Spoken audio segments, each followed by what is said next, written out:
I'm back. Same night, different setup. Trying to get as many videos filmed for you as possible. Like I said, there's been a bit of craziness going on in my family, so I'm not going to be at home for the next several nights. So hopefully I can get a couple of videos filmed for you. How do you feel about me reading to you? I know that that's not true crime, but those are easy videos for me to do, and I can share some of my favorite stories with you.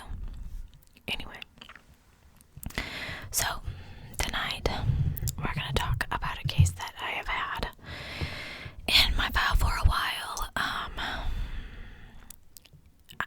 It might be kind of short because there's really not a lot of detail, and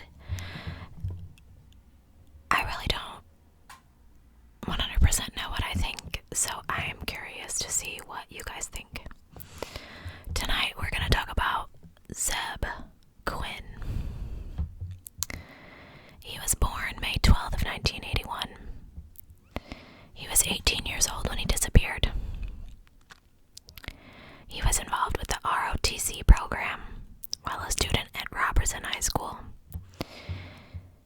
He was a student of Asheville Buncombe Technical Community College at the time of his disappearance, and he made good grades. He was employed at Walmart on Hendersonville Road in Asheville, North Carolina, in the year 2000 in the electronics department. He departed from work at 9 p.m. on January 2nd of that year, met his friend Robert Jason Owens, who sometimes goes by Robert and sometimes goes by Jason. I'm probably going to call him Owens because it's just easiest, in the store's parking lot. Zebb planned to look at a Mitsubishi Eclipse, that's a fun one to say, that he was considering purchasing in the near future. Owens said that he was accompanying Zebb and that they drove separate cars to the location. A security camera videotape caught them at the Citgo gas station on Hendersonville Road. It showed that they entered the store and purchased sodas approximately 9:15 p.m. Owens's Ford pickup truck and Zebb's light blue Mazda Protege were seen pulling away from the station on the tape several minutes later. Both vehicles were headed towards Long Shoals Road. Owens told authorities that Quinn flashed his headlights sometime prior to 9:30 p.m. The men were near T.C. Robertson High School on Long Shoals Road. I can't speak tonight, guys, I'm sorry. Owens said they both pulled over, and Quinn told him that he received a page and that he told him he had to go make a phone call. So Owens waited. He told authorities that Zebb returned approximately 10 minutes later, acting very frantic, and that he stated he could not go look at the Mitsubishi as planned. And when he drove away, he accidentally rear-ended Owens' truck. Apparently, he paused to apologize and then drove away. He has never been heard from again.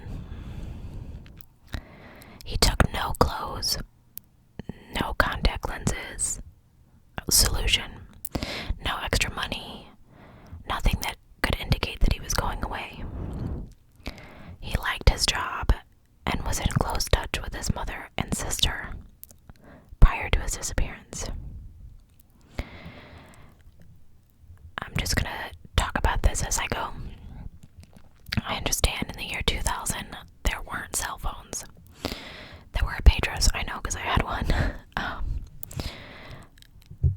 If you're going to buy a car, and apparently he had the money to buy this car, why wouldn't you have someone drive you so that you could track your new car home. I don't know where he was going to buy it from, so maybe it was a private owner, and, you know, maybe it was a car lot and he was going to trade in the other one. I don't really know, but supposedly he had the money on him, so that indicates to me that he was probably going to purchase that car. Although it seems kind of late at night. Anyway, why wouldn't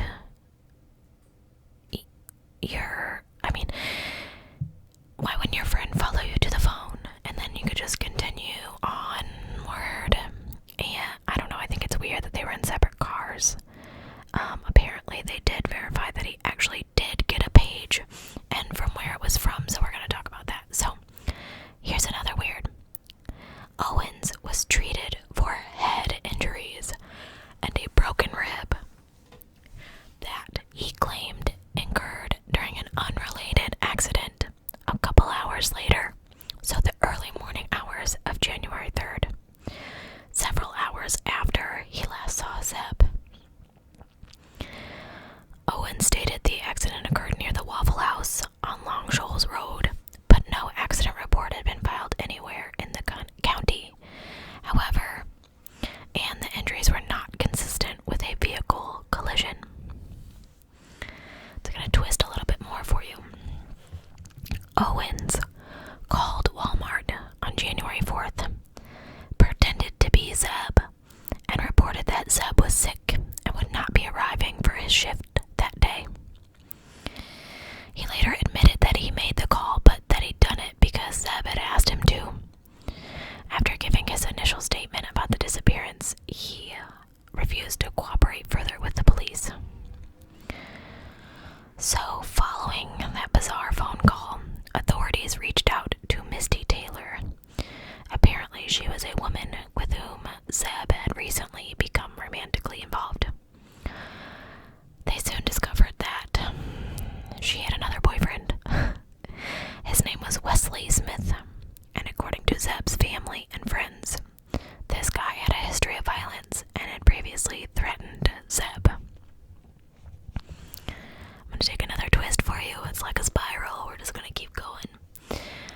Zebb's Mazda protege was discovered January 16th, 2 weeks after his disappearance. The vehicle was located in a parking lot of a restaurant called the Little Pigs Barbecue on McDowell Street.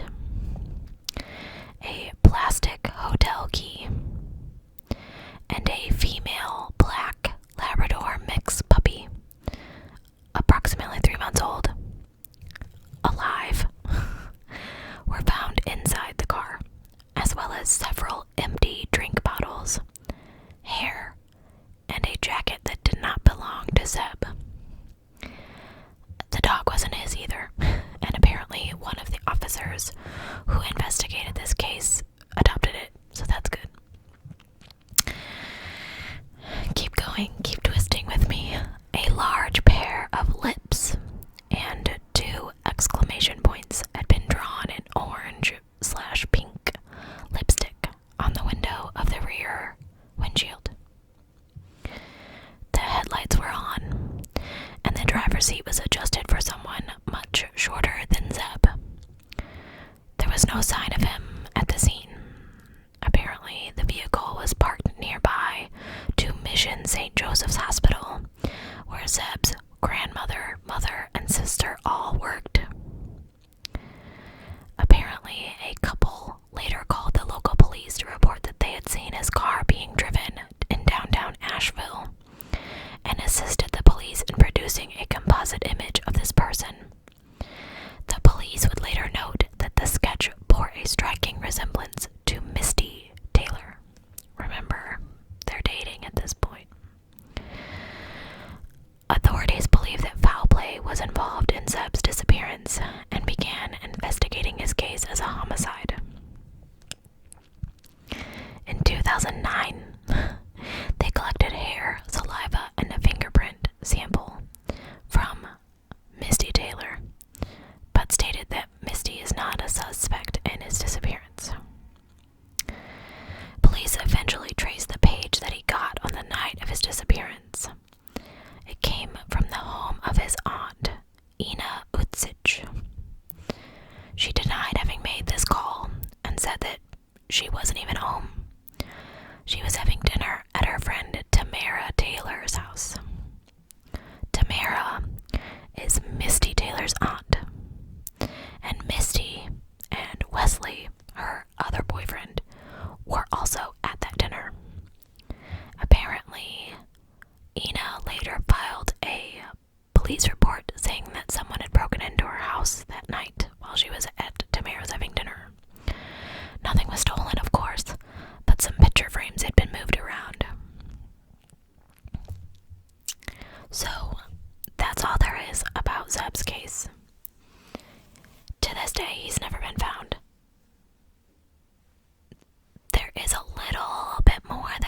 was trying to attract attention to something, I probably wouldn't draw lips. I probably would have written help or SOS or pick me. I don't know, like lips. I saw a couple theories that said that it could have been the number 13. It's not. It's definitely lips. It's very, very clear. I saw a picture of it.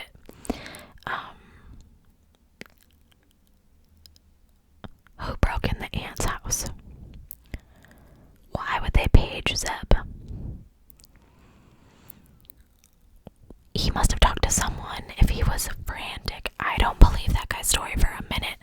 I don't think they stopped somewhere. I don't think that Zebb took a phone call or any. I don't know. How did he get his injuries? This Robert Jason Owens guy. You have broken ribs and they're not consistent with a vehicle accident. So was it from Zebb fighting back? That's what I think. I think that, he wasn't a small kid. He could have. I mean, you do. You fight for your life, I don't know. It's just weird. He seemed like a good kid and had his life kind of going for him, had a job, spent good time with his family. Like, I don't know. So, in the years after Zebb's disappearance, Robert Owens spent a total of 23 months in prison for various minor crimes. In March of 2015, he was charged with the murders of Joseph Codd and Christy Schoen Codd, who was a Food Network star, and Christy's unborn child. This happened in North Carolina. Leicester. I probably mutilated that. You guys know I am about names.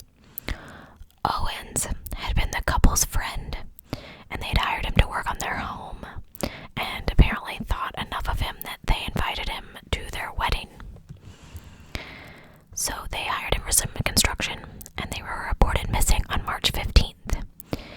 They were not found until several days after his arrest. Apparently, authorities executed a search warrant on his property and found hard fragments and shreds of leather and fabric under a layer of soil and concrete, as well as human remains in the wood stove. Owens pled guilty to 3 counts of second-degree murder and 2 counts of dismembering human remains. In April of 2017, he admitted that he killed the Codds, but said that he accidentally ran over them in his truck while heavily impaired on medication, and then panicked and decided to dispose of their bodies rather than report the incident. He could have faced the death penalty if he was convicted. Oh, if convicted at trial. He was indicted for first-degree murder on Zebb Quinn's case in July of 2017. The prosecution does not intend to seek the death penalty against him. If convinced, he will be sentenced to life in prison. This will be in addition to the 59 to 74-year sentence he is serving for the Codds murders.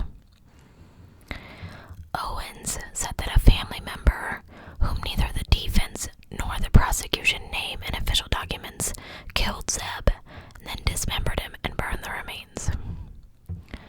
So, I'm just gonna talk. Why would he call Walmart and tell them that he was Zebb and that he couldn't come to work? Because that really put you in the hot seat. Like, I'm sure that's what started the whole investigation into you, because they apparently traced it back to the Volvo plant where this kid was working.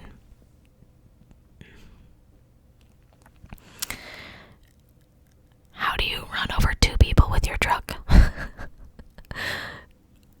Or you took that much Vicodin that you didn't see them walking behind your truck and you ran over both of them?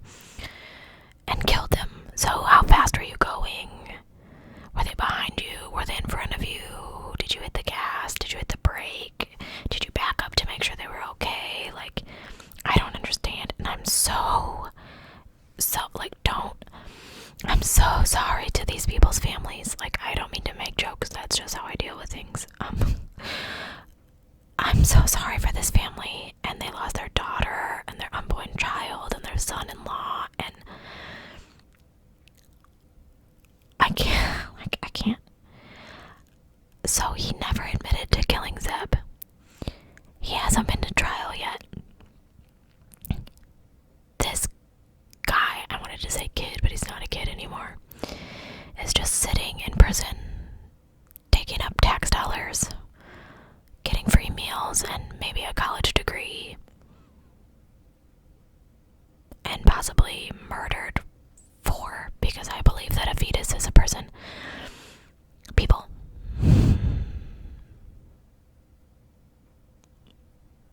I can't. And where the heck did the puppy come from? I don't understand. Anyway, I would love to know what you guys thought about this case. If anyone has any information on Zebb, or if you've seen him, or, call your local police